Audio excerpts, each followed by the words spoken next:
Voilà, donc l'enregistrement a démarré, donc je vous invite à couper vos caméras si vous ne souhaitez pas apparaître. Donc merci à tous pour votre présence à ce webinaire Le bon arbre au bon endroit, avec la présentation de l'outil Sésame du CEREMA. Et donc c'est un webinaire qui est organisé dans le cadre de la semaine de l'arbre organisée à Rennes par la NCE, la Maison de la Consommation et de l'Environnement. Donc, c'est co-animé par FIBO Bretagne. Donc, je me présente Chloé de Kersozon.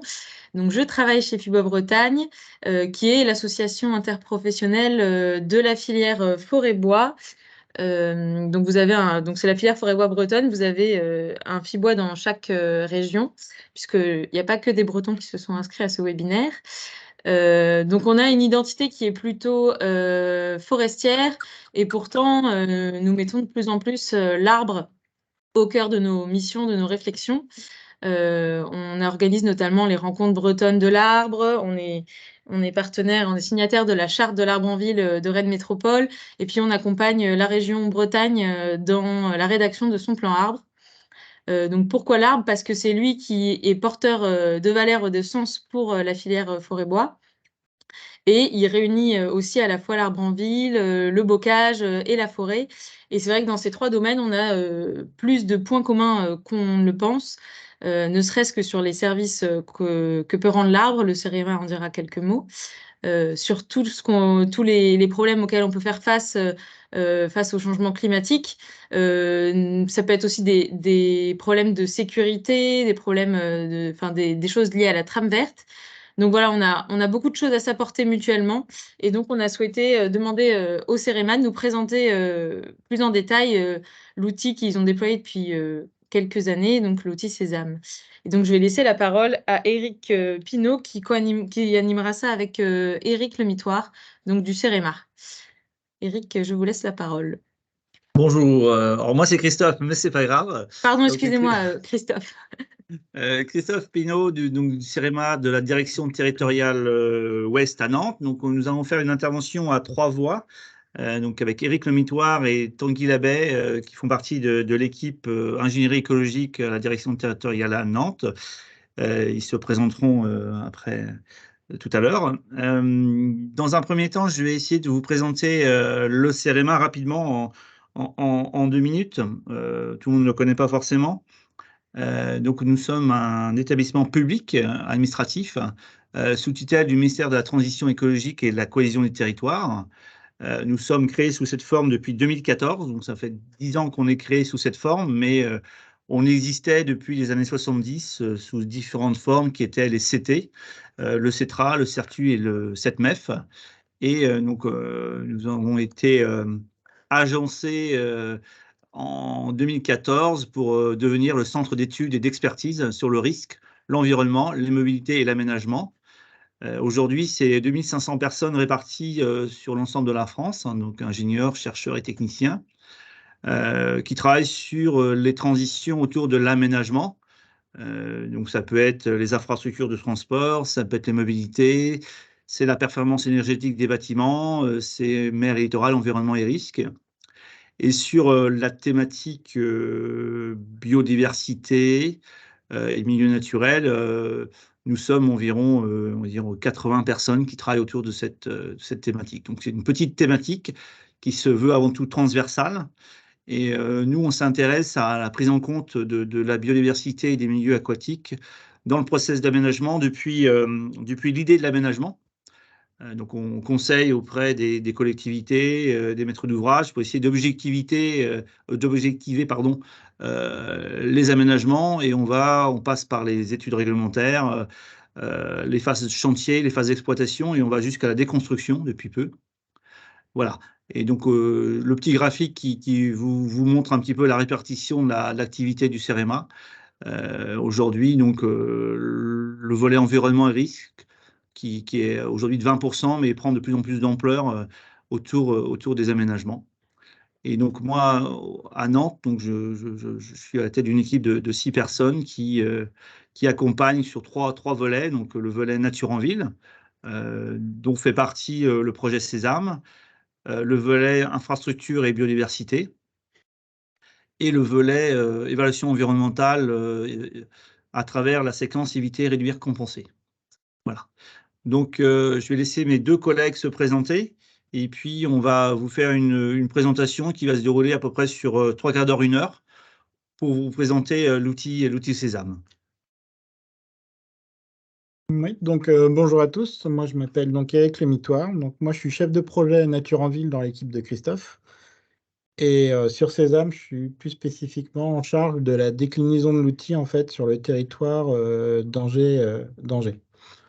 Donc, dans ce cadre, du coup, j'interviendrai pour vous présenter un petit peu la démarche d'étude de l'outil Sésame. Et je vais passer la parole à Tanguy Labbé, qui est stagiaire chez nous. Et qui est Bonjour. validé. Donc oui, Tanguy Labbé, je suis stagiaire pour 6 mois au CEREMA dans l'équipe d'ingénierie écologique et je travaille sur tout ce qui est nature en ville et particulièrement pour la déclinaison de Sésame au contexte angevin. Merci à vous deux. Donc, on va faire un déroulé sous cette partie, hein, pas forcément, on va dire, équitable en termes de durée.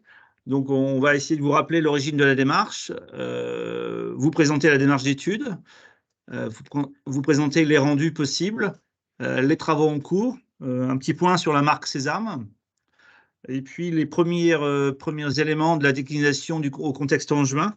En fait, on a signé une convention de partenariat avec Angers Mémoire Métropole en milieu d'année, donc on commence à travailler sur cette question-là, et puis à travers aussi des premiers retours d'expérience. Donc l'origine de la démarche, hein, donc le CEREMA travaille sur la question des services écosystémiques depuis plus de 10 ans, et notamment à travers un projet qui était le projet EFES, donc EFES qui veut dire Évaluation française des écosystèmes et des services écosystémiques. C'est un projet qui a été lancé notamment par le ministère en 2012. Et depuis, on a participé à un certain nombre d'études qui ont pour objectif d'évaluer les services écosystémiques sur différentes approches, voilà, différents sujets, différentes thématiques. Donc, à travers l'arbre, par exemple, là, vous voyez une illustration qu'on reprendra tout à l'heure. On a essayé de comprendre un peu les services écosystémiques que pouvait offrir un arbre en milieu urbain. On y reviendra tout à l'heure. Parce que le propos de l'outil Sésame, c'est vraiment le milieu urbain. Donc, à travers les fonctions de régulation, les fonctions de production, à travers la biodiversité, tout ce qui est production de bois, tout ce qui est ombrage, tout ce qui est lié aussi à l'eau. Donc l'idée, c'était de voir comment on peut décliner ces services par rapport au milieu urbain. Donc au niveau de la démarche, donc on a eu une sollicitation donc c'est nos collègues de la direction territoriale Est qui ont eu une sollicitation par la ville de Metz et par Metz Métropole autour d'une démarche de sensibilisation sur les rôles des végétaux en matière de régulation des polluants à l'origine. Et puis le CEREMA, de son côté, voulait travailler sur les services écosystémiques rendus par les végétaux urbains, avec une approche plutôt multithématique. Donc Metz, c'était plutôt polluant, mais l'idée, c'était de voir l'ensemble des services écosystémiques. Donc on a essayé de travailler à un projet multithématique qu'on a appelé Sésame pour services écosystémiques rendus par les arbres, modulés selon les essences. Et donc, nous, ce qui nous intéressait, c'est de travailler aussi par rapport aux questions d'aujourd'hui, par rapport donc à la société, avec une démarche scientifique et avec une visée opérationnelle. Donc, l'idée, c'est vraiment de couvrir l'ensemble des services. Alors, c'est une démarche qui est progressive, et on verra tout à l'heure comment la progressivité, comment le projet évolue au cours des années. Donc, ça, c'était dans les années 2018, je crois. Donc, l'idée, ça a été de voir un peu par rapport au contexte et aux effets attendus du changement climatique, comment on pouvait choisir les espèces, comment éventuellement, dans le contexte urbain qui est assez inhospitalier pour les arbres, comment on pouvait choisir les espèces. Et puis aussi, comme il y avait un engouement par rapport à essayer de faire revenir la nature en ville, essayer de voir comment on pouvait répondre aux envies par rapport au cadre de vie, par rapport aux habitants. Et puis, c'était aussi une démarche qui avait pour objectif d'essayer on va dire, de rendre compréhensible la notion de service écosystémique auprès du grand public. Et puis, bien sûr, l'idée aussi, c'était de voir avec les services techniques des collectivités parce qu'on sait bien qu'en ville, l'arbre est soumis à un certain nombre d'espaces qui sont assez contraints, et c'est de voir par rapport à ces différentes contraintes de dimensionnement, de pollen allergisant, comment on pouvait sans doute choisir les espèces. Donc voilà la première entrée, et puis de ça, on a essayé de construire une démarche qui a pour objectif d'aider le responsable espace vert à essayer de lui donner les clés pour choisir les espèces. Donc, dans beaucoup de projets urbains, on essaie que l'arbre, que la nature fasse partie du projet urbain. Donc, c'est essayer d'éclairer le choix de la végétalisation dans ce projet, essayer de l'éclairer à la lumière des différents services écosystémiques qui peuvent être pris en considération, et essayer de voir dans quelle mesure, en fonction du contexte, on verra tout à l'heure, en fonction des espaces, quels services on peut peut-être privilégier. Dans une cour d'école, par exemple, il y a peut-être des arbres à éviter, il y a peut-être des arbres à favoriser, donc des fonctions à favoriser.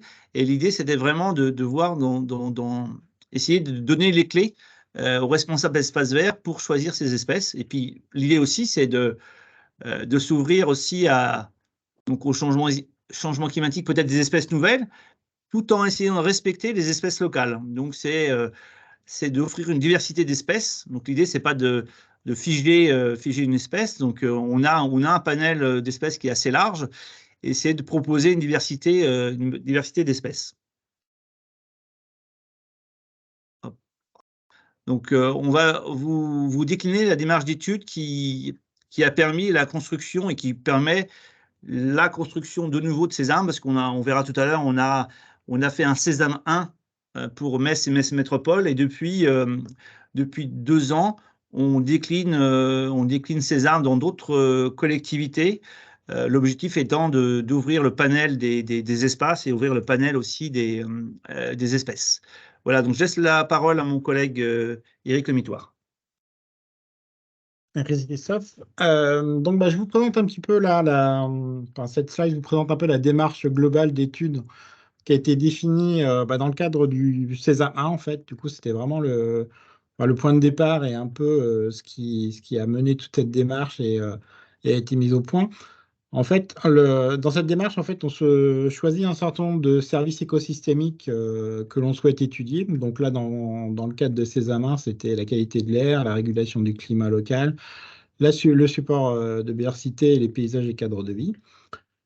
Au-delà de ces services, on se définit aussi certaines contraintes, c'est-à-dire des éléments qui peuvent être liés, des caractéristiques liées à l'arbre et qui peuvent être non voulues sur un secteur spécifique ou à l'échelle même de l'ensemble de la collectivité. Donc, on a notamment les contraintes pour le caractère allergisant des essences. Et aussi certaines contraintes physiques comme les racines superficielles, les branches cassantes ou par exemple les fruits toxiques aussi, qui peuvent être des contraintes sur certains types paysagers, ce qu'on appelle types paysagers, c'est-à-dire des espaces un peu spécifiques. Par exemple, quand on est dans une cour d'école, on ne va pas privilégier des fruits toxiques, ça peut être dangereux pour les enfants. Donc, typiquement, c'est une contrainte qui va faire que cette espèce ne sera pas retenue dans ce type d'espace particulier. Donc, en fait, voilà, une fois qu'on s'est un peu fixé ces services cette liste des services de contraintes physiques comme allergiques, en fait, pour chaque espèce, voilà, il a été construit en fait une méthodologie pour qu'à chaque service écosystémique, en fait, on donne une valeur, un indicateur entre 1 et 10 qui exprime en fait pour chaque essence si cette essence est plus ou moins favorable à l'expression de tel ou tel service. Et donc, pour calculer et pour mettre en place cette méthodologie spécifique à chaque service, en fait, on se base à la fois sur de la bibliographie, sur des bases de données. Alors, la base de données la plus connue, c'est VGBase de Plantécité, mais il y en a d'autres, notamment des bases de données issues de pépinières, de pépiniéristes, qui sont parfois très, très conséquentes et très intéressantes, très fournies et qui permettent d'avoir de nombreux éléments, sachant qu'on cherche pas, on cherche pas directement une valeur d'expression de service, c'est vraiment basé sur, enfin, on vous montrera un petit peu plus tard, c'est vraiment basé sur la combinaison de différentes caractéristiques spécifiques liées à l'arbre et qui permettent d'avoir une idée de la valeur de l'expression de chaque service, en fait. Et dernier point, et pas des moindres, c'est vraiment, et ce qui a vraiment été important et que notamment la ville de Metz voulait vraiment mettre en avant, c'était vraiment aussi des échanges avec les services de la collectivité. C'est-à-dire, c'est pas le tout de définir une méthodologie, d'évaluer des services, mais il y a aussi, et notamment, et ça c'est particulièrement le cas sur tout ce qui est contrainte, en fait, c'est vraiment les échanges avec les services et la spécificité locale. C'est-à-dire que est-ce que au niveau de la ville de Metz, telle contrainte est plus importante, est vraiment contraignante, vraiment rédhibitoire? Par exemple, les racines superficielles, il n'y a pas forcément ils n'étaient pas forcément confrontés à ce type de contrainte. Et en fait, à chaque fois, on réinterroge en fait les valeurs de certains de ces services au regard du contexte local et de leur application au niveau des services espaces verts de la ville. Et au-delà de ça, il y a aussi, je vous montrerai un peu aussi plus loin, c'est aussi dans la définition des types paysagers locaux, c'est-à-dire, en fait, l'outil Sésame va définir pour chaque type paysager, par exemple, si on est sur une voie urbaine, sur un parc, sur une cour d'école, on va définir quels sont les attendus, quels sont ce qu'on veut comme service, le niveau de service, et on peut choisir en fonction de type d'espace, en fait, quelles essences sont plus emblématiques que d'autres, sont adaptées ou au contraire ne le sont pas du tout, comme je disais tout à l'heure, sur les fruits enfin, les essences présentant des fruits toxiques avec les cours d'école. Donc voilà, c'est vraiment cet échange. Et c'est pour ça que, à l'heure actuelle, l'outil Sésame n'est pas fait à l'échelle de toute la métropole, mais se décline pour chaque contexte, avec un contexte spécifique local, avec des échanges avec les services. Donc une fois qu'on a voilà, défini ces services, ces contraintes, et qu'on a étudié le niveau de service de chaque essence, donc le nombre d'essences dépendant aussi de la volonté de la collectivité, de combien d'essences, sur combien enfin, quel est le panel d'espèces sur lesquelles on va s'appuyer en fait. On va définir, donc on définit tous ces niveaux de service et on aboutit donc à des fiches espèces, donc une fiche espèce qui reprend un peu toutes ces valeurs, toutes ces caractéristiques, tout ce qu'on a étudié préalablement, donc à travers des fiches espèces, et aussi un outil d'aide à la conception. Donc, outil d'aide à la conception qui, en fait, notamment dans le cadre de Sésame, était un petit outil Excel qui permettait de définir un peu le niveau de service pour chaque service. Est-ce qu'on privilégiait plutôt la biodiversité? Est-ce qu'on privilégiait plutôt le paysage ou le cadre de vie? Quelles contraintes on mettait plus ou moins fortes? Et en fait, l'outil, en classifiant un peu les différentes essences, vous donnait un petit panel des 10 espèces qui répondaient le mieux à vos attentes et à ce que vous lui avez rentré comme niveau de service et comme type d'espace dans lequel vous étiez. Donc ça, c'était un peu la démarche locale globale. Un point important qui ne retranscrit pas forcément dans la démarche globale, mais qui est un peu le point d'entrée aussi, c'est pour chaque essence, en fait, on regarde aussi si, enfin, le niveau d'adaptation au climat local de chaque essence. Donc ça, c'est pareil, à chaque fois, c'est réinterrogé au niveau local. Et qui est notamment le croisement entre est-ce que cette essence est dans son aire de présence naturelle? Est-ce que cette essence est adaptée aux spécificités du climat urbain? Parce que, comme disait Christophe, l'outil Sésame est vraiment adapté au milieu urbain spécifiquement. Et aussi, si on a des informations et si on arrive à en récupérer, c'est est-ce que cette essence est adaptée aux évolutions des climats attendus au niveau local? Donc, à l'origine, c'était la Lorraine.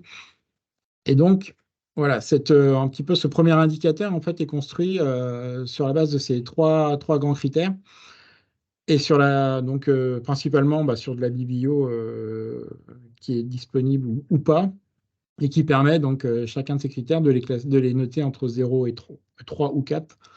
Et donc, d'avoir une note un peu globale pour chaque essence, est-ce qu'il est adapté à la fois donc, au climat local, urbain, local et adapté comment dire, aux évolutions attendues. Sachant que dans l'outil, on pouvait également choisir, si on choisissait plutôt des espèces plus ou moins adaptées au climat local.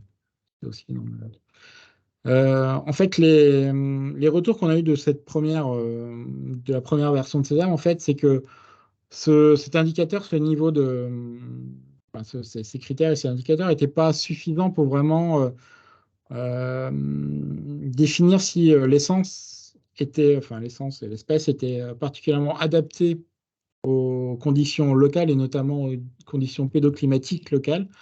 Donc, dans les déclinaisons qui ont eu lieu par la suite, en fait, on s'est également intéressé à l'auticologie de chaque espèce et notamment, bah, est-ce que c'est une espèce qui est adaptée à un ensoleillement plus ou moins important, à l'ombre, adaptée au gel, est-ce qu'elle est plutôt résiliente aux fortes chaleurs, à la sécheresse, résiliente au sédiment, enfin, beaucoup de, comme ça de critères et de caractéristiques, toujours définis soit à partir de base ou à partir de la biblio, qui permettent d'avoir bah, de nouvelles caractéristiques, enfin, de nouveaux éléments à entrer dans l'outil pour déjà faire en gros une présélection en fonction du contexte dans lequel on se trouve. Et donc, au-delà de l'aspect lié au climat, bah, il y a aussi est-ce que les caractéristiques chimiques et physiques du sol, parce qu'on est plutôt sur sol calcaire, pauvre, sableux, compact, un peu tous les éléments d'autécologie des espèces qui vont vraiment permettre, au-delà de choisir des espèces adaptées enfin, et qui expriment le plus de services auxquels on souhaite, c'est vraiment des espèces auxquelles on peut s'attendre, au moins en tout cas, on peut espérer qu'elles seront les mieux adaptées aux conditions spécifiques locales de notre aménagement.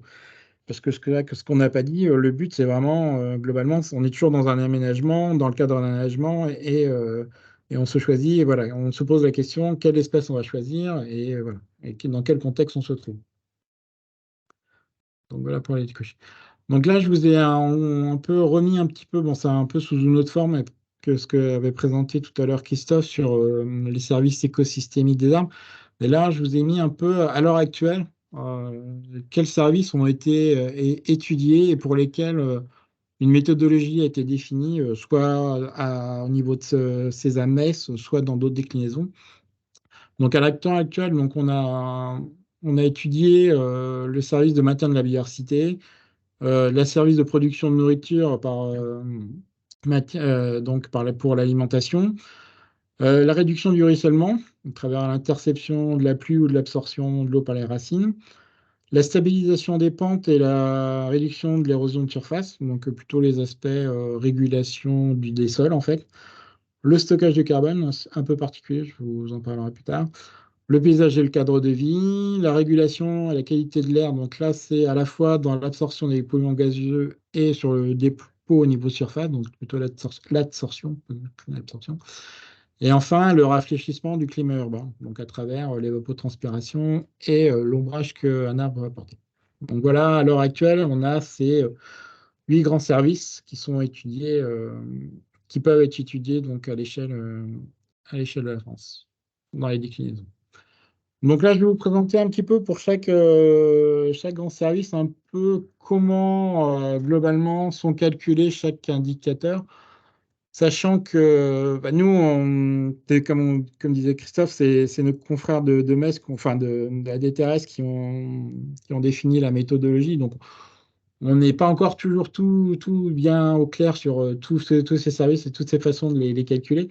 On débute un peu, donc il y a certains points voilà, qui sont. On ne pourra peut-être pas forcément répondre à des questions trop fines, mais en tout cas, enfin, vous aurez à la fin en fait un lien vers la méthodologie globale, vers le document qui vous explique un peu vraiment finement, si vous voulez aller vraiment dans le détail, qui pourront vraiment vous expliquer comment sont calculés vraiment tous ces services et tous ces indicateurs à travers notamment les bases auxquelles on a utilisé, la biblio qu'on a utilisée. Voilà.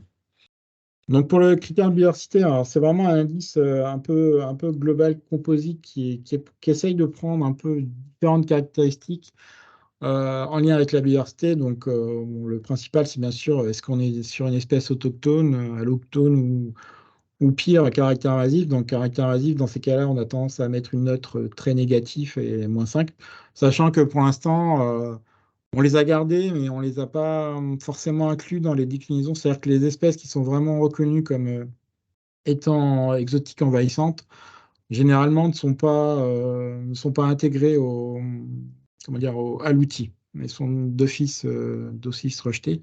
Mais vraiment celles qui sont vraiment reconnues. Mais on les a quand même, en partie, enfin, on en a quand même récupéré un certain nombre et étudié un certain nombre au cas où une collectivité voudrait absolument étudier telle ou telle espèce. Nombre, aussi un indicateur correspondant au nombre d'espèces insectes associés, donc en lien avec la Bibio, notamment, je crois que c'est une centaine d'espèces. Pour avoir la meilleure note, il faut avoir à peu près une centaine d'espèces reconnues comme vivant sur l'essence.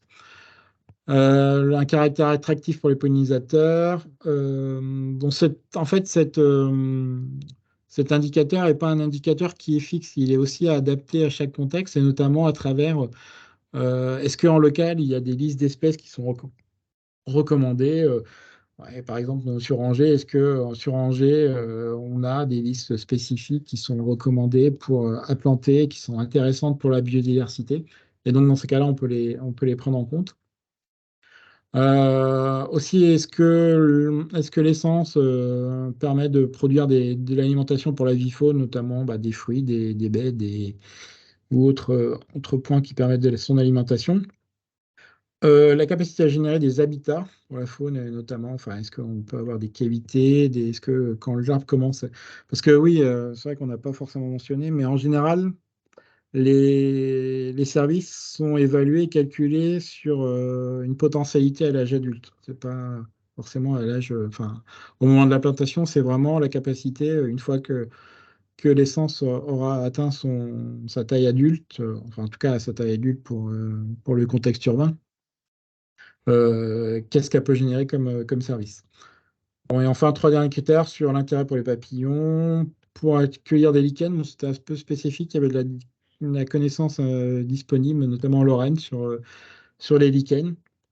Et enfin, est-ce que ça peut jouer comme arbre gîte pour les chiroptères. Voilà. Donc, vous avez quand même, vous voyez que ça brasse un peu large en termes de groupe d'espèces, en termes de biodiversité. Donc, ça permet d'avoir un peu un indicateur assez global et globalement plutôt bien représentatif de sa capacité à accueillir la biodiversité.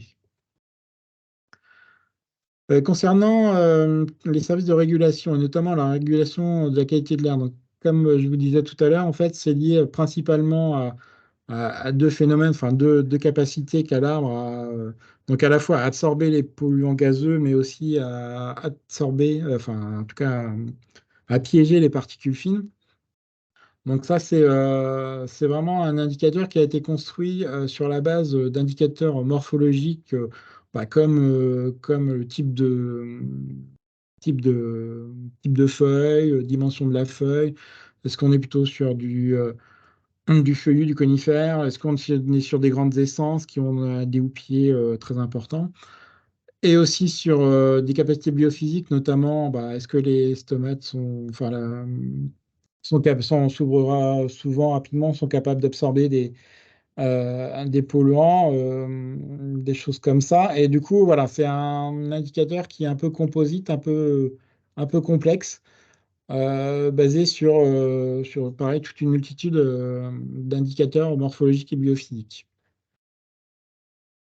Un petit peu dans la même veine et qui se base souvent un peu sur les mêmes types d'indicateurs morphologiques et biophysiques. En fait, on a le service de régulation du climat local, notamment à travers la capacité d'ombrage qu'il peut apporter, et puis aussi un rafraîchissement de l'air qui peut apporter par les phénomènes notamment d'évapotranspiration. Donc, c'est pareil, c'est vraiment un indicateur multi-critères basé sur un certain nombre d'éléments que si vous voulez, enfin vraiment, je vous invite à aller voir plus en détail comment dire, la construction de cette méthodologie qui est basée notamment sur des pondérations, tel ou tel critère est plus ou moins important et qui est assez complexe. Voilà. Et donc, en fait, on s'est retrouvé, notamment pour ces deux services de régulation, on s'est retrouvé face à un petit peu un complexe avec des critères assez différents pour lesquels, au final, il était relativement compliqué d'avoir un classement global et une note globale, en fait, assez facile à obtenir. Et donc, nos collègues, en fait, ont défini un peu une méthodologie basée sur des comparaisons multicritères, c'est-à-dire des comparaisons, en fait, 2 à 2 de critères, d'essence en fonction de leurs différents critères, via une méthodologie qui s'appelle ELEC3. Alors là, honnêtement, moi, je ne pourrais pas vous expliquer exactement comment ça marche, mais enfin, bon, en tout cas, c'est une méthodologie de comparaison 2 à 2, d'exclusion multiple, qui permet vraiment de classer suivant les différents, donc un classement pour l'absorption des équivalents gazeux et pour l'absorption des particules, et qui permet voilà, de définir un classement, donc de classer chaque espèce les unes par rapport aux autres, et d'au final réussir du coup en définir via leur classement en fait une note entre 0 et 10 en fait. On a eu même, enfin, c'est un peu le même fonctionnement aussi, mais sur la régulation quantitative de la ressource en eau. Donc là, on est vraiment sur du quantitatif, on n'est pas encore sur du qualitatif.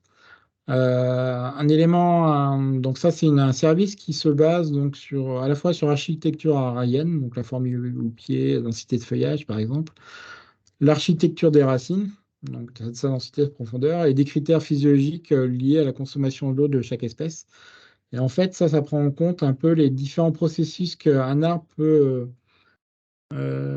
engendrer et peut avoir, et qui va influer sur cette régulation quantitative de la ressource, notamment à travers différents processus, bon, comme l'arbre pompe, c'est-à-dire sa capacité à faire en fait, absorber et infiltrer notamment par ses racines l'eau en restructurant le sol, enfin, et en permettant une meilleure absorption de l'eau.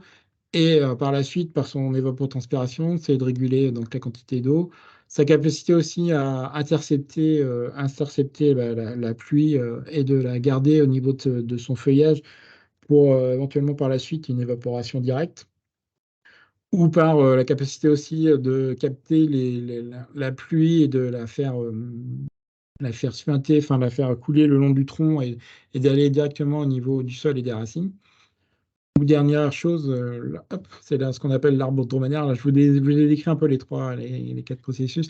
L'arbre dromadaire qui permet, suivant enfin, la capacité d'essence, à s'adapter aux conditions, de sécheresse, c'est-à-dire que en conditions de forte chaleur, de forte disponibilité en eau, capable de fortement évapotranspirer, mais en cas de disponibilité moins importante, de pouvoir d'économiser et de moins évapotranspirer.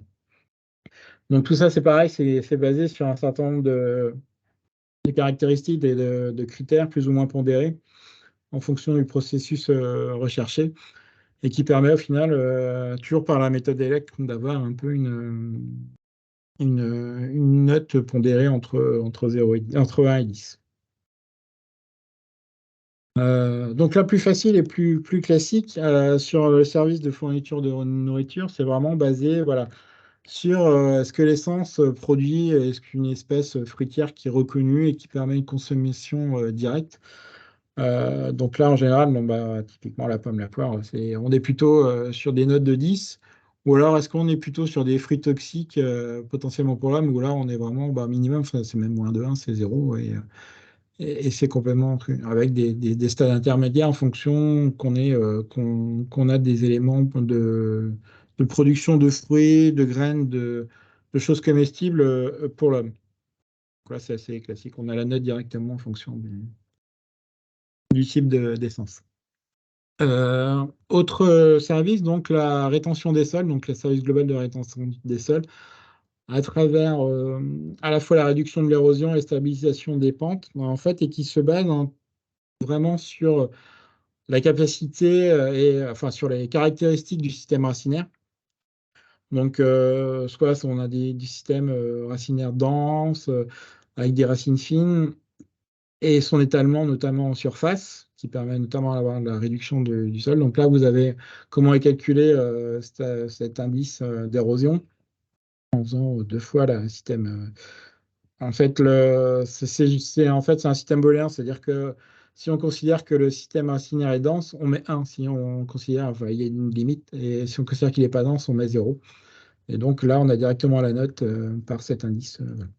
Et hop là, pardon, comment on fait pour retourner? Et pour la stabilisation des pentes, là, c'est plutôt lié à la présence d'un site de. Est-ce que le système racinaire est plus ou moins profond, avec des racines obliques, c'est-à-dire vraiment des racines cœur qui permettent d'ancrer l'arbre au sol, et toujours s'il est dense. Bon, sachant que voilà, c'est vraiment là, c'est un critère qui est basé sur les capacités théoriques, enfin, en tout cas le système racinaire théorique de chaque arbre, ce qui n'est pas forcément toujours le cas dans un système urbain, avec il n'y a pas toujours l'arbre n'a pas toujours à disposition enfin, la place pour pouvoir développer de manière optimale son système racinaire. Mais voilà, enfin, en tout cas, cet indice est calculé en fonction de la potentialité de chaque espèce. Hop, alors, comment dire, un critère, comment dire, un service qui a été un peu, enfin, qui est pas forcément calculable partout, en fait, c'est la capacité à stocker le carbone, et qui est fortement lié en fait à la disposition de bases de données en local assez importantes, parce qu'en fait on va se baser à la fois sur des critères donc de masse de carbone séquestrée qui sont liés à la masse de l'arbre. Et en fait pour enfin le départ de tout ça en fait pour le calcul de cette masse en fait c'est avoir une idée un petit peu de la taille moyenne en fait des arbres sur la collectivité étudiée, enfin des arbres à l'âge adulte étudiés sur la collectivité, et aussi sur l'aspect longévité. Donc là, on a des longévités qui paraissent pas énormes pour un arbre, mais en fait, c'est la longévité moyenne qu'atteignent les arbres au niveau de la collectivité. C'est à peu près jusqu'à quand, enfin en gros, en moyenne, jusqu'à quel âge on les conserve en niveau local, quoi. Donc, au niveau du paysage et du cadre de vie, en fait, ça se base sur les quatre grands rôles en termes de paysage que peut apporter un arbre, en fait. À la fois, donc, son rôle pour structurer l'espace. Donc, typiquement, structurer l'espace, c'est baliser, par exemple, une voie routière. Enfin, typiquement, le platane, on voit bien enfin, que ça structure vraiment l'espace pour vraiment marquer cette voie de circulation. Autre point, animer un espace, c'est-à-dire qu'est-ce qui va apporter pour qualifier un peu l'ambiance locale, enfin l'ambiance par exemple d'un parc, l'ambiance d'une place, d'une placette, son rôle dans cette fonction d'animer l'espace. Apporter un certain confort, bon là c'est en plus en lien avec les services déjà étudiés de régulation, dire réduire l'impact visuel, ou alors améliorer le confort thermique, ou améliorer la régulation de l'eau au niveau local. Et enfin, c'est aussi symboliser un peu un secteur particulier, pour symboliser une entrée de cimetière, par exemple, symboliser les voies sur berge, symboliser.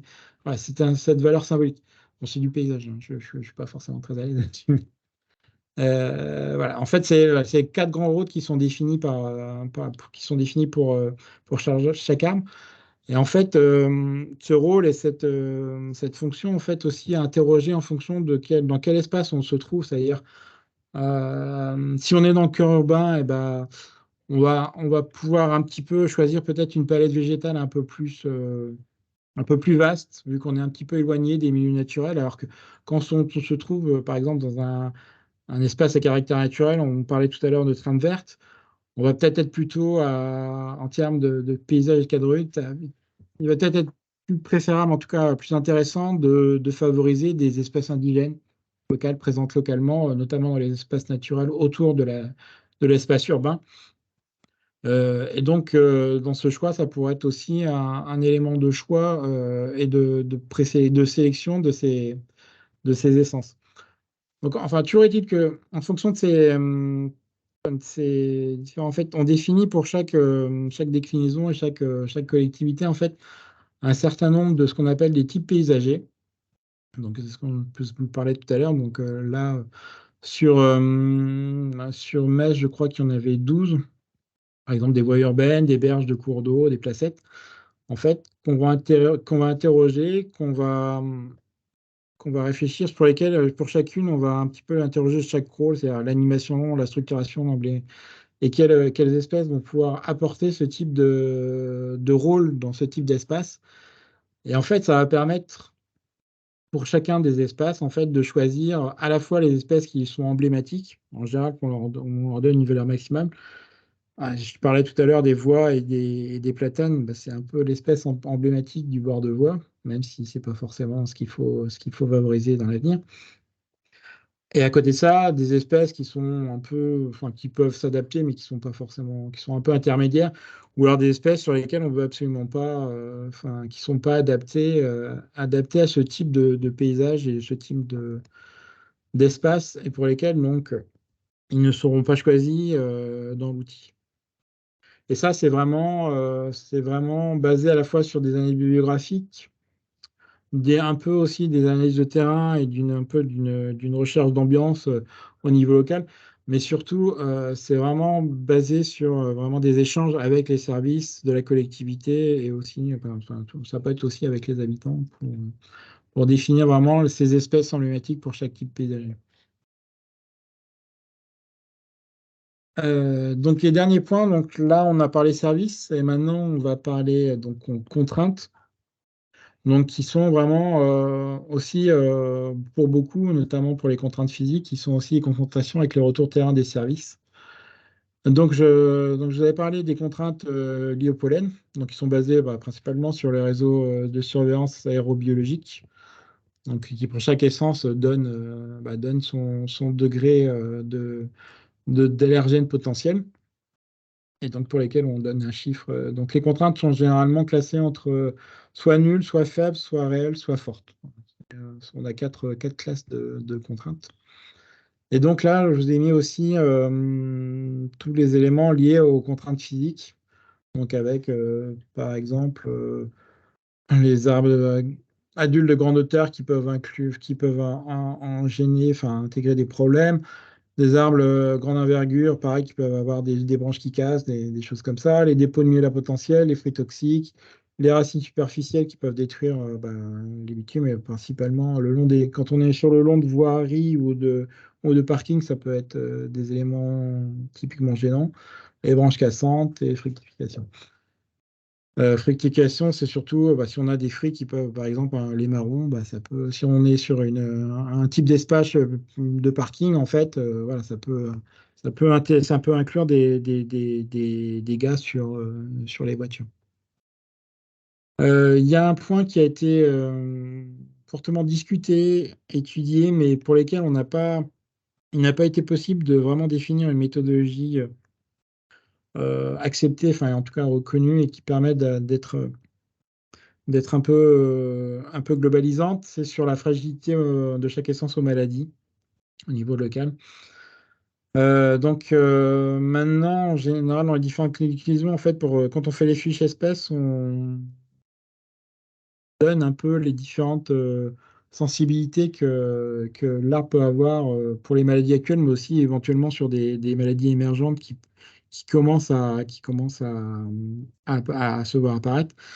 Mais voilà, on n'a pas réussi à trouver un indicateur, enfin en tout cas qui permettait de donner un niveau spécifique de contrainte pour chaque essence. Ça dépendait aussi d'où on était, dans quel contexte on était. Voilà. Donc voilà, globalement, donc à ce stade de la démarche, en fait, donc on a notre projet urbain, donc on a pour chacune des essences qu'on a choisies, on a un indicateur pour chaque service défini, un niveau de contrainte aussi. Et donc maintenant, voilà, le but, c'est dans les résultats, c'est d'avoir donc déjà, en général, pour chaque déclinaison, on a un support, un rapport qui retrace un peu toute la démarche, quelles ont été les essences qui ont été étudiées, les services étudiés, comment ont été calculés chacun de ces services et de ces contraintes, comment ont été définis, et aussi un certain nombre de recommandations aussi sur les plantations en milieu urbain. On a des fiches, voilà, on a des fiches descriptives par espèce. Donc là, c'est un petit peu le niveau un peu de la V2, un peu sur un peu plus détaillé avec des nouveaux services. Donc là, c'est sur Angoulême, c'est sur la déclinaison d'Angoulême pour l'érable champêtre. Donc, comme je vous disais, un peu un descriptif de l'espèce, notamment de son feuillage, floraison, des éléments C, des éléments d'écologie de l'espèce, son adaptation au climat local, un petit résumé à la fois des contraintes et des services écosystémiques, enfin le niveau de service attendu par cette espèce. Et donc un petit récapitulatif pour chacun de ces services qui explique pourquoi telle ou telle note a été donnée à ce service. Et en dernier, donc, aussi les différents types paysagers auxquels cette essence est plus particulièrement associée. Et donc, comme je vous disais aussi, donc, à côté de ça, un tableur Excel un petit tableur Excel qui permet donc de choisir, là, je vous ai pas de choisir donc à la fois dans quel type d'espace public on est, quels sont les services qu'on privilégie, donc en donnant en gros un niveau d'expression de chacun des services, et quelles contraintes on souhaite absolument éviter, c'est-à-dire est-ce que bah, par exemple, là je suis en bord de voirie, je veux absolument éviter les branches, les racines traçantes et potentiellement destructives. Donc, le petit outil vous permet de vous sortir les 10 espèces qui sont, en fonction de vos demandes et des niveaux attendus par chaque espèce, vous donne les 10, a priori, 10 espèces les plus adaptées à ce que vous avez demandé. En sachant que ces 10 espèces, elles ne sont pas classées. Le but n'est pas non plus de retrouver toujours les mêmes essences et les mêmes espèces. Et donc, en fait, c'est les 10 premières, mais elles ne sont pas classées de la plus, a priori, la plus adaptée à la moins adaptée. En fait, elles sont mélangées. C'est juste les 10 plus favorables. Et donc là-dedans, bah, vous avez déjà une certaine diversité dans laquelle vous pouvez piocher pour vos plantations. Et donc ça, c'était pour Sésame 1. Et donc du coup, dans le cadre de Sésame 2, on a été développé en fait un outil web qui reprend les mêmes choses en fait, mais qui permet aussi bah, du coup d'avoir le même rendu. Et je vais peut-être essayer vite fait de vous montrer à quoi ça ressemble, si j'y arrive. Attends. Attends,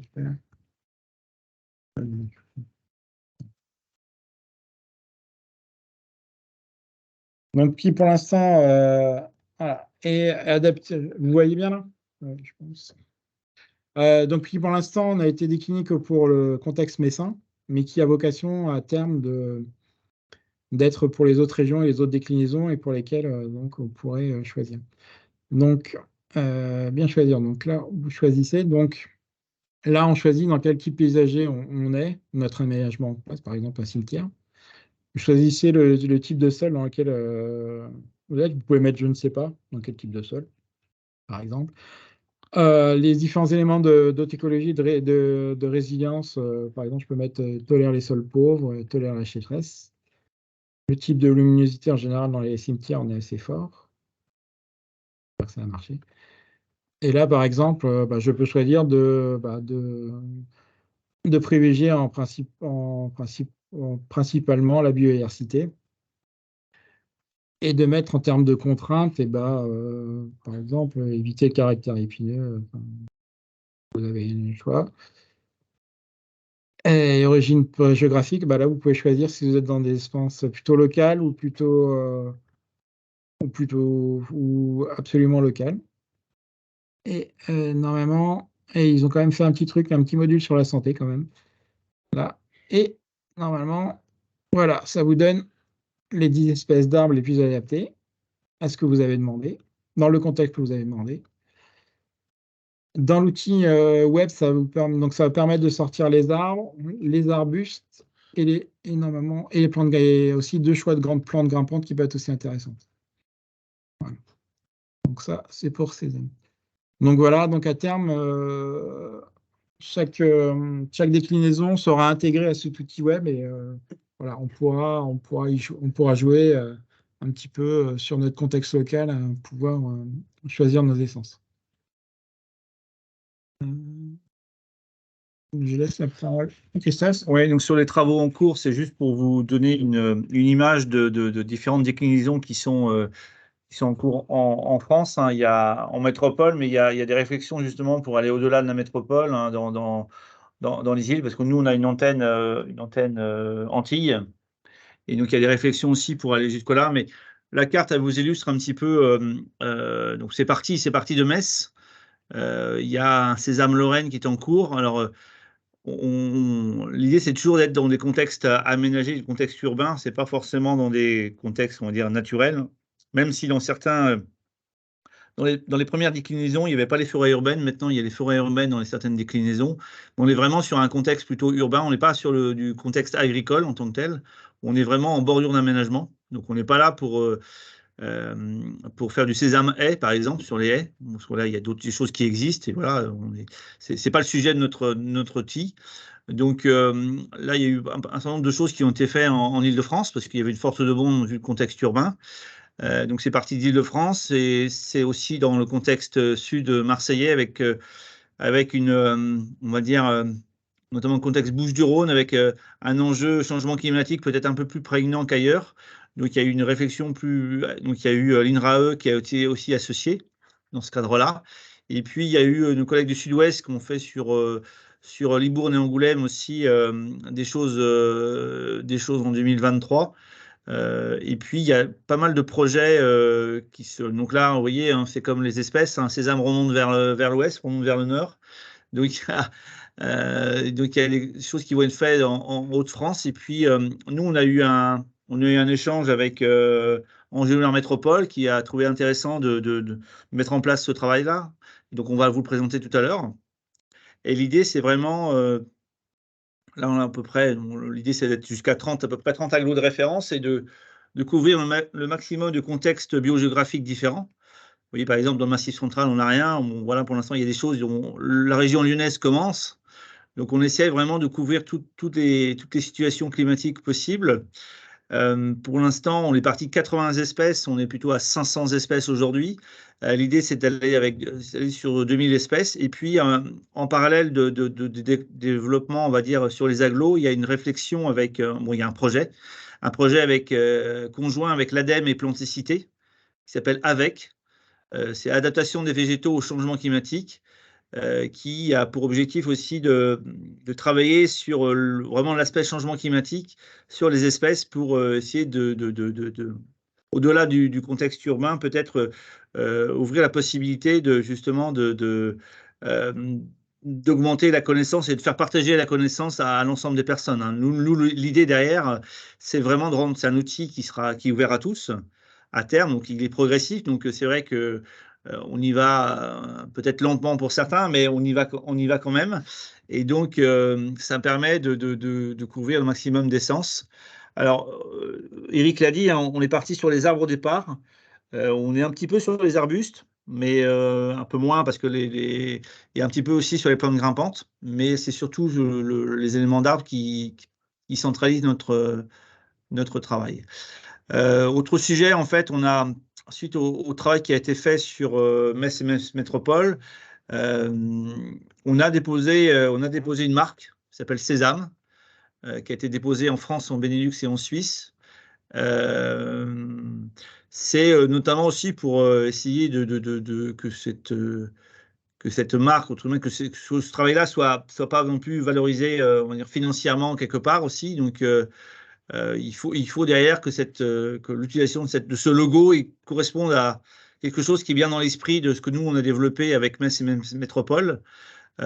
Et on demande aussi que lorsqu'on utilise cette réflexion, on utilise ce logo qui montre un peu le partage des valeurs qu'on a voulu défendre à travers le projet.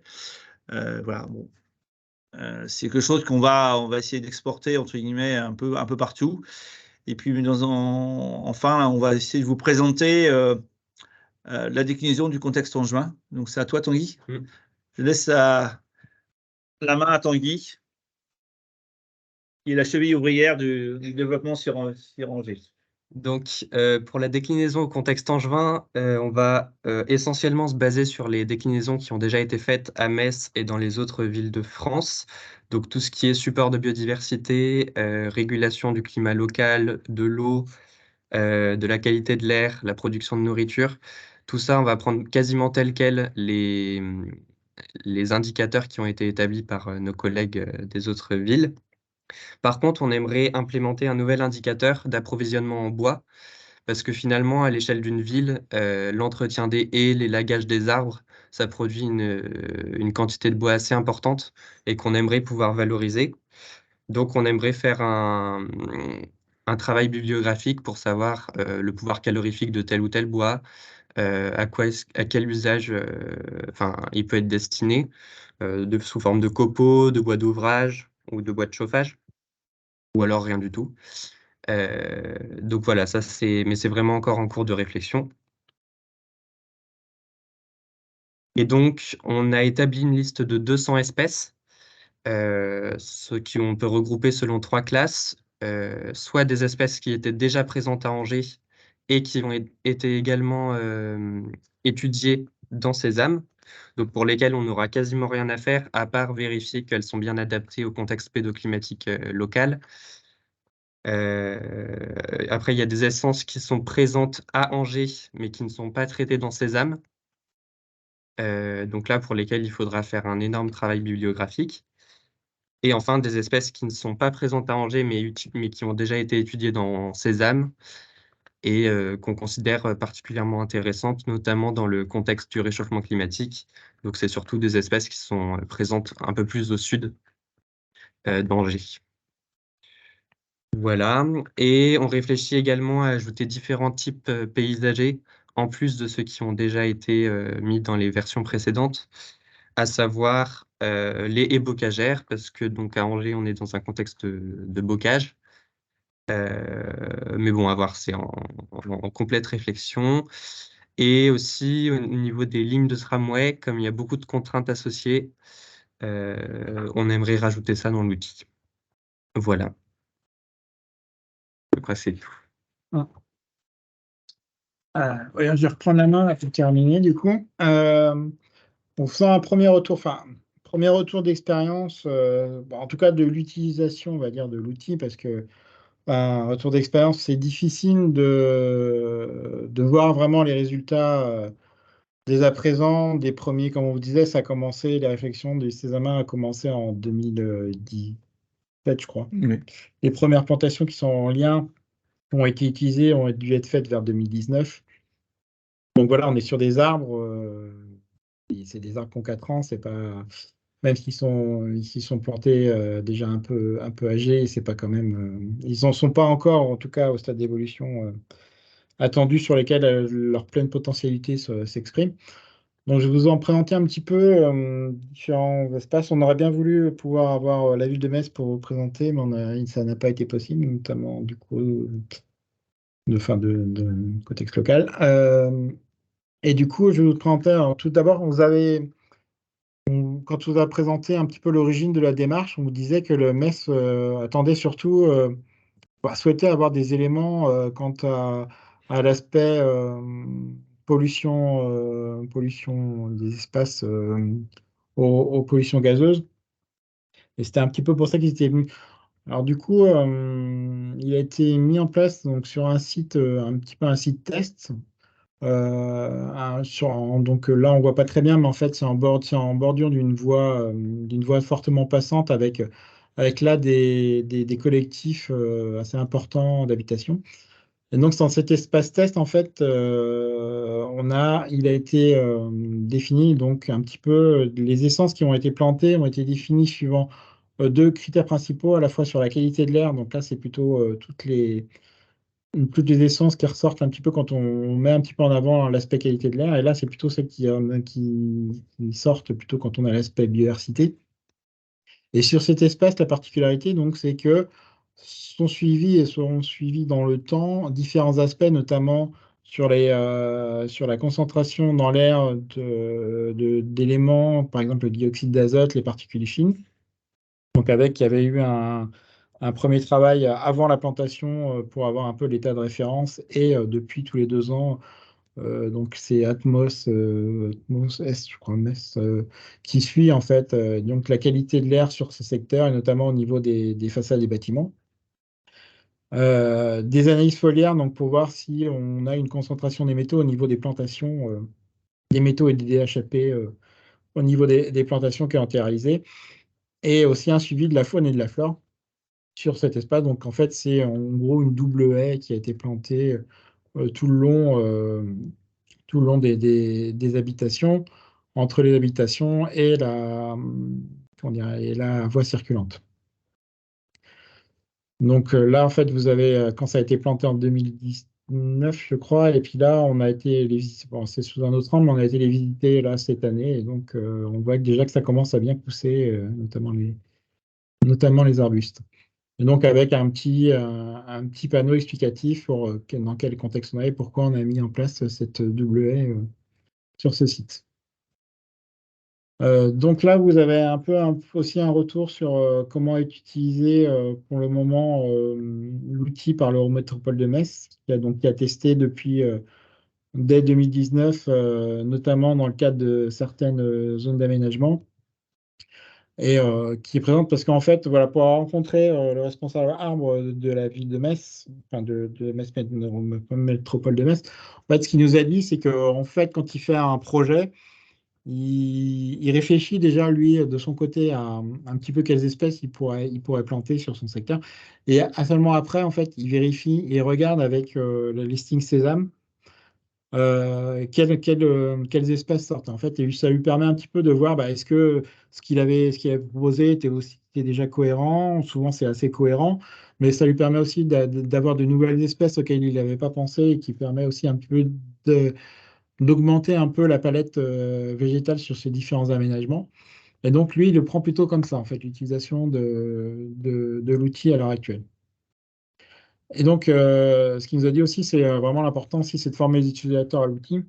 Alors, ce qui est important, c'est de savoir enfin, qu'est-ce qu'on veut et comment, en fonction de ce qu'on veut, ce qu'on attend en termes de service, c'est comment remplir un petit peu le petit outil de la décision et qui permet aussi, non, le but étant pas de mettre les services à fond partout et les contraintes partout, parce que sinon, quand on atterrit, en fait, on est toujours sur des essences un peu moyennes, qui ressortent, c'est toujours les mêmes, et c'est pas forcément très intéressant en soi.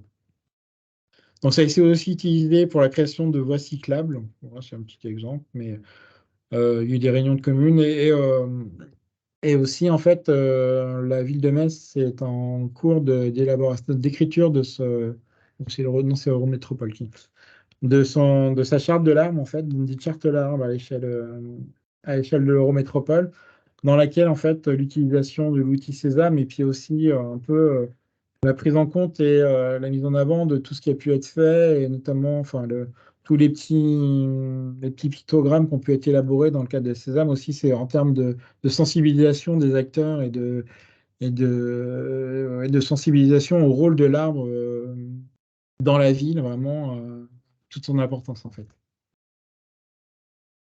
Et aussi au niveau des communes, donc, parce que certaines communes se sont aussi emparées un peu de cet outil, l'ont testé, l'ont utilisé.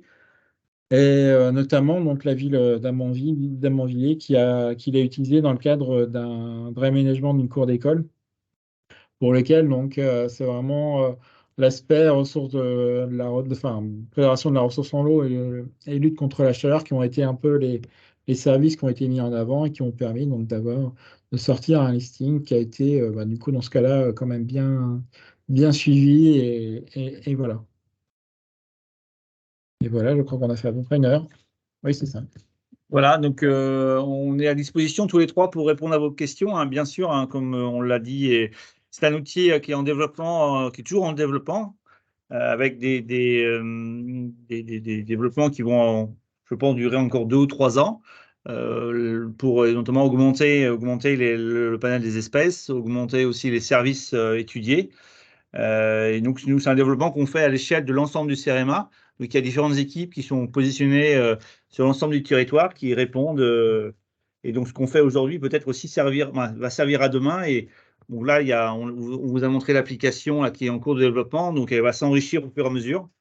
Voilà. Donc, on est à disposition pour répondre à Donc là, l'ensemble. vous avez, sur cette slide, vous avez un peu le site Sésame qui regroupe un petit peu toute la démarche et qui est notamment sur lesquels vous pouvez trouver toutes les ressources, notamment de tout le travail qui a été effectué sur MES, à la fois dans Sésame 1 et dans sa déclinaison dans Sésame 2, en fait, lesquels il y a toute l'explication sur les nouveaux services, sur comment on calcule chacun la méthodologie pour calculer chaque niveau de service pour chaque essence. Et du coup, voilà, vous aurez tous les éléments. Et puis, il y a aussi l'accès à l'outil web sur ce même site qui permet aussi au moins de voir, même si c'est sur MES et que c'est adapté sur MES, ça permet de déjà voir un peu comment ça marche et qu'est-ce qu'on obtient.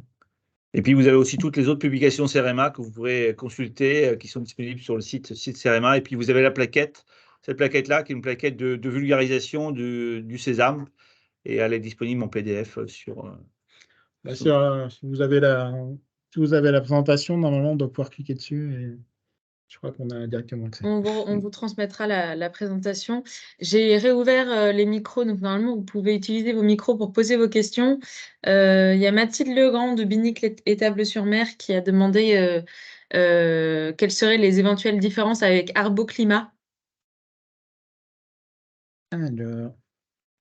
Oui. C'est un peu différent dans le sens où il n'y a pas les types paysagers. En fait, nous l'idée, alors c'est des choses nous on regarde, hein, donc c'est un produit ADEME, il me semble, hein, Arboclimat. Justement, dans le cadre du projet avec a pour objectif justement de redévelopper Arboclimat, d'augmenter le panel des espèces. Et l'idée de Sésame, c'est vraiment de typer le choix des essences en fonction des espaces, donc en fonction des services écosystémiques qui sont proposés. Donc après, c'est des choses qui sont un peu complémentaires, qui ont des lectures un petit peu différentes de l'espace. Et nous l'idée, c'est vraiment d'avoir la lecture espace pour arriver aux espèces. Après, il y avait eu des échanges avec l'ADEME sur le sujet. Ils avaient échangé sur comment, enfin, quelle plus-value avait quel outil sur l'un sur l'autre et qui n'avait pas forcément, enfin, en tout cas, on n'avait pas identifié forcément. Les deux outils sont intéressants en soi et c'était pas, sachant que aussi Arboclimat, du coup, c'était arrêté, enfin, n'était plus développé à l'époque. Ok. Il y a une autre question sur à quelle échéance on peut espérer pouvoir utiliser l'outil en Bretagne. Alors en Bretagne, comment dire, on n'a pas eu de demande pour développer l'outil en Bretagne. Voilà, on n'a pas eu de demande de métropole. Alors c'est plus adapté à des développements de métropole. Après, voilà, nous, on a une petite équipe ici à Nantes. Donc là, on est concentré sur Angers. J'ai vu qu'il y a aussi Paul Davodo du Mans qui a émis un message. On a déjà changé avec le Mans. Après, voilà, nous, voilà, on y va progressivement. Après, si on a des demandes en Bretagne, pourquoi pas. Mais pour l'instant, on n'a pas eu de demande formelle de la part de la Bretagne pour développer des choses. Très clairement, en tout cas pour notre zone d'intervention, ça reste une priorité du coup. Enfin, c'est ce qui manquera. Arrive un moment, c'est la Bretagne. Je lis les questions dans les conversations, mais n'hésitez pas à prendre la parole maintenant que vos micros sont accessibles et à vous présenter en même temps, comme ça nous permet de voir de quelle structure vous êtes.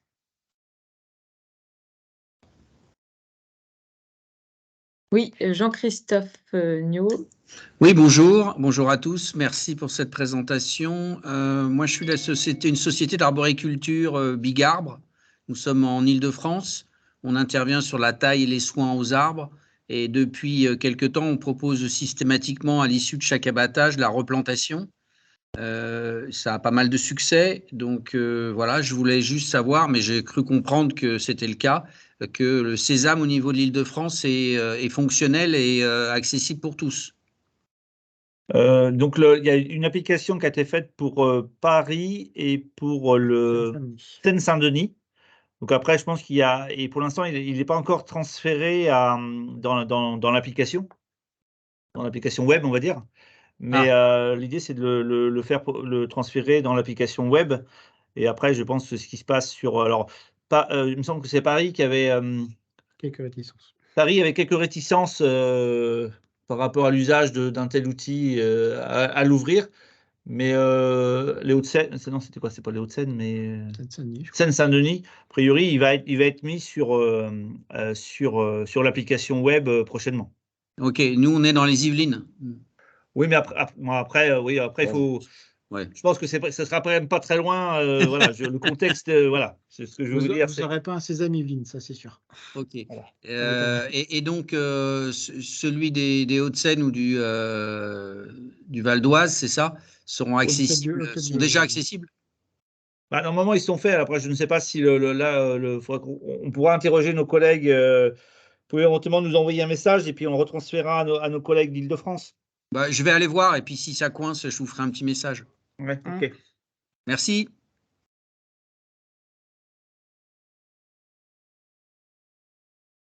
Est-ce que vous avez d'autres questions à poser en direct? Il y a Pascal. Oui, Mathilde Legrand, oui. Oui, bonjour à nouveau. Merci beaucoup pour la présentation. Nous, on se pose une question à Binic-Étaples-sur-Mer, qui est une petite commune bretonne de la charte de l'arbre. Vous l'avez évoqué pour l'Eurométropole. Est-ce que leur charte de l'arbre à eux est un document opposable? Est-ce que c'est un document d'urbanisme ou alors c'est juste une charte avec des principes généraux? Je sais qu'au Vésinet, ils ont fait un document réglementaire. Donc voilà, on se posait la question sur la démarche et de la manière dont faire les choses. On a participé là en local à Nantes à la charte de l'arbre. C'est exactement la même chose. Hein. C'est pas vraiment, c'est plutôt comment dire, ça définit des grands principes et des intentions.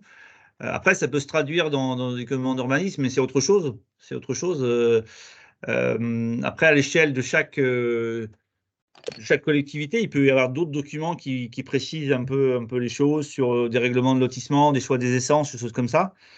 Je pense qu'à Metz, c'est un peu la même chose. Hein. Ça n'a rien de réglementaire. Hein. La charte de l'arbre, elle est plutôt là pour comment dire, identifier un peu des bons principes, des recommandations, mais on n'est pas dans le réglementaire.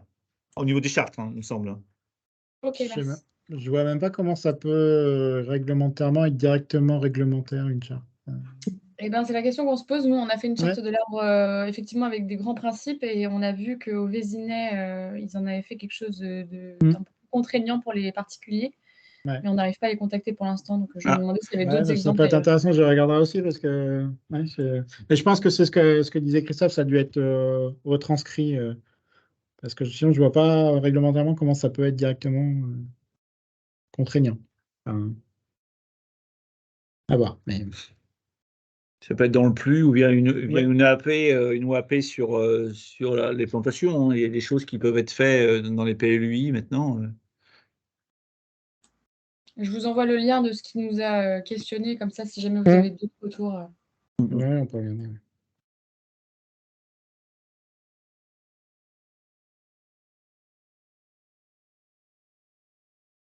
Est-ce que quelqu'un d'autre souhaite réagir, poser une question?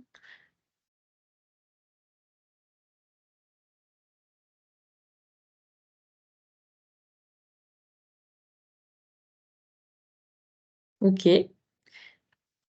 J'ai l'impression qu'on a fait le tour. Oui, si, Jean-Antoine Béal, GRDF, là, Ah je oui. rebondis sur la question qui a été posée par écrit par M. Haussan. Par rapport à la proximité des réseaux enterrés, sur le choix des essences par rapport aux contraintes de maintenant le sous-sol, si l'outil intégrerait à terme des préconisations dans ce sens-là. Alors, on n'a pas dans le. Il y a les aspects racinaires par rapport à la voirie. Par rapport au réseau, je sais pas si c'est finalement si c'est très différent ou pas dans le peut-être la profondeur, hein, parce que vos réseaux sont à une certaine profondeur. C'est vrai que l'outil n'est pas forcément conformé comme ça, mais moi je pense qu'il peut être détourné aussi. Je crois que sur le. Attendez. En fait, il y a une norme hein, qui régit les approches, Bah oui, oui. que beaucoup de collectivités locales trouvent d'ailleurs un peu trop contraignantes. Et voilà. Je voulais savoir si c'était un sujet qui était en visu dans votre démarche ou pas, si En c'était. fait, c'est quand on parle de enfin, après, quand on parle de compte de racines superficielles en fait, c'est et ou puissante dommageable. C'est-à-dire aussi, c'est ce que ça peut être des racines qui peuvent créer des dommages, notamment sur les réseaux, je crois, dans la définition exacte. Donc, c'est quelque chose, ce qu'un disait Christophe, c'est très indirect. Hein, c'est pas vraiment l'attendu premier de cette contrainte pour laquelle qu'on peut mettre fort, du coup, si on est sur un secteur avec des réseaux. Mais voilà, c'est quand même c'est un élément qui, dans le calcul de cette contrainte, est considéré. D'accord. Après c'est vrai qu'on ne les a pas typés réseau. Après, il pourrait y avoir un petit travail de fait spécifiquement là-dessus, hein, mais c'est vrai qu'après, nous, on est aussi à l'écoute de tout ce qui, toutes vos interrogations. Là, sur tout ce qui est aménagement de voirie, c'est clair que bah, les réseaux, c'est intégré. Mais nous, on ne s'est pas dit, par exemple, par rapport à la norme, on ne s'est pas dit, bah, ces arbres-là, ils sont au-dessus, bah, ceux-là, ils sont adaptés à cette norme-là ou pas, en fait. C'est un ensemble, en fait. C'est plutôt qualitatif que quantitatif en disant, ils vont à telle profondeur. On a essayé, hein, mais je pense que ça se trouve, ça correspond, hein, mais on n'a pas vérifié ça par rapport à la norme, par rapport au réseau, en fait, hein. C'était En plutôt. fait, le problème du gestionnaire de réseau dans les dialogues qu'on peut avoir avec les collectivités locales, c'est nos arbres, pour qu'ils soient bien, on a besoin de place, le plus de place possible. Et si on ne veut pas que ça endommage les réseaux, dans la norme actuelle, il est prévu des protections. On sait protéger. Par contre, le dialogue qu'on a, c'est on aimerait bien pouvoir s'approcher plus près quoi, des réseaux. Et les gestionnaires de réseau, a priori, ne sont pas forcément contre, mais c'est la norme actuelle qui bride, quoi. Qui bride, qui bride sur des distances qui sont peut-être pas forcément forcément pertinentes, quoi. On pourrait peut-être s'approcher plus avec des bonnes mesures. Et la norme, d'ailleurs, ouvre une porte là-dessus, mais on est un peu coincé, quoi, parce qu'elle dit vous pouvez faire des expérimentations qui se basent sur des retours d'expérience à long terme. Et comme c'est nouveau, ben, c'est un peu l'œuf et la poule, quoi. On n'arrive pas à se lancer parce qu'on n'a pas d'expérience à long terme. Et personne ne veut faire l'expérimentation, enfin, côté gestionnaire de réseau, parce que bah, personne ne veut prendre de risques réglementaires, quoi. Alors, vous êtes de GRDF, c'est ça? Oui, c'est ça. Et Là, parce que je profite d'avoir un interlocuteur du CEREMA parce que je sais que cette norme-là, c'est le CEREMA qui la drive un peu. Oh là, oh là. C'est pas nous direct. C'est pas un piège. Non, on va se renseigner là-dessus. Moi, nous, on maîtrise pas forcément la norme. Par contre, ce que je peux vous dire, bah, je peux vous informer. On lance un travail avec GRDF là, mais en Vendée, nous. D'accord. Sur un sujet qui peut s'y rapprocher. On va travailler sur vos emprises, on va dire propriété et puis entre guillemets, je cherche le terme conventionné, on va dire, voilà, on va travailler sur vos emprises, sur vos pratiques de gestion avec Philippe Aubert D'accord. de GRDF chez vous. On va lancer un travail à partir là de décembre sur vos pratiques de gestion différenciée et d'adaptation par rapport à la biodive. Mais la question des arbres, ça peut faire partie ouais, on pourra en discuter avec eux au moins dans ce cadre-là, en fait. Ok. Bah, ça peut être intéressant, oui. Il y a Paul Davado qui dit que Nantes Métropole a mis en place un protocole PESOS pour aller plus loin que la norme apparemment. Oui, Et oui. Genre, on est dans la boucle, effectivement, mais voilà. On a besoin d'un appui côté normalisateur, en fait, pour aller plus loin, quoi. Alors Ou c'est d'une vrai que nous, validation, enfin. ouais, donc c'est peut-être a priori le CEREMA qui fait la normalisation là-dessus, mais alors c'est pas du tout nous. Mais je vais me renseigner qui c'est qui s'occupe de cette norme. Mais c'est pas Mais, nous. mais j'ai bien en visu le protocole PESOS. Il y avait un peu l'équivalent sur Lyon aussi. Je ne sais pas s'il y a quelqu'un de Lyon dans cette conférence. Le problème, c'est que, alors, ça a peut-être été mis en place avant la norme d'ailleurs. Je ne sais pas trop. Et on cherche justement à voir si ces expérimentations-là ont un retour d'expérience. Parce que c'est vraiment, nous, côté GRDF, où on est assez volontaire sur le sujet. On est d'accord pour avancer avec les collectivités, mais on bloque sur le point réglementaire, quoi, sur le point normatif. Oui, je vois bien. Mais on se renseigne et puis on peut revenir vers vous si on a vos coordonnées. N'hésitez pas à nous envoyer un petit message, comme ça on reviendra vers vous. C'est noté. Si on peut vous aider, on n'hésitera pas. Hein. D'accord. il y avait Paul Davado, du coup, de Le Mans Métropole, qui demandait pour une métropole comme Angers, quel budget prévoir et quelle durée d'études prévoir. En fait, sur Angers, on a fait un partenariat, une convention de recherche et développement parce qu'on est encore dans le développement de l'outil. Et il y a un travail qui dure sur 2 ans, c'est un montant de 60 000 € en 55. C'est-à-dire que Angers finance 50% de l'étude et le CEREMA finance 50% de l'étude. Voilà. Ok. C'est le principe du. Alors, on a fait beaucoup de montages de ce type parce que notre organisation et notre gouvernance le permettaient. Depuis, on pourra toujours. Voilà, on a changé un petit peu de gouvernance en 2023 avec la possibilité des collectivités de travailler en quasi-régie directement.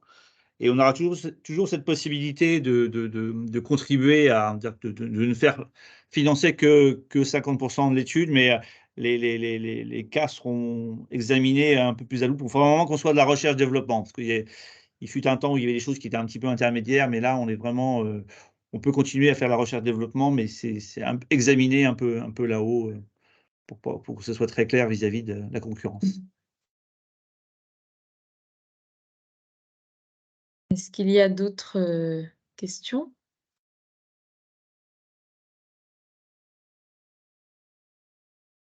Donc, on vous transmettra le webinaire enregistré ainsi que les contacts du CEREMA.